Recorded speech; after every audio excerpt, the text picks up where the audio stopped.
से हम बोलते हैं भैया की फरमाइश है लेकिन अभी हम ना गाई। जुगलबंदी के फरमाइश आ गई बात हम चाहता नहीं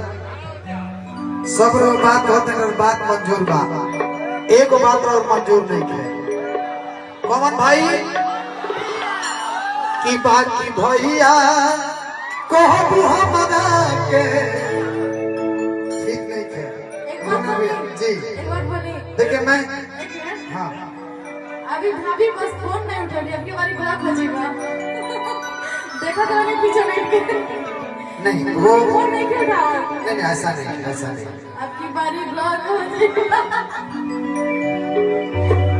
सबसे पहले तो एक बात हम बोलू भी हम बड़ा दिल से मानी ले ए लिए कि मंच पे हमने हमेशा डुएट गावे के बाद कुछ रहुआ कहो कुछ हम कहो जब रहुआ हमरे के भाई बनाए हम कह ना पाए हां ना सही बात बा लेकिन ऐसा तो भैया कह सकेले ना बाहर कहीं ना तुम्हारे को अच्छा लग रहा पर्दा जी भेजा ना सबके भैया से दिक्कत हो गई मैं भी इसके खिलाफ था मैं भी उस चीज के खिलाफ था धनंजय भाई हाँ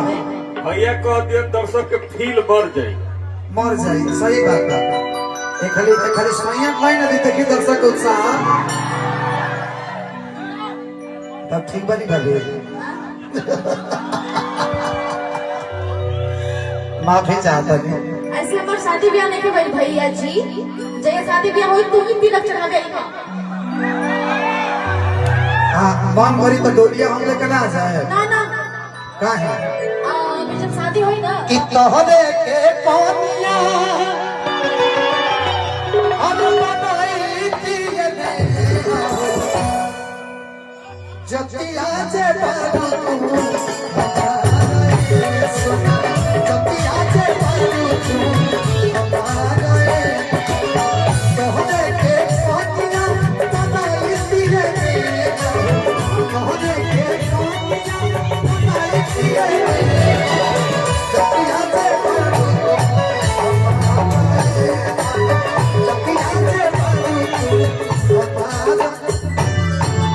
कुछ कहा मेरे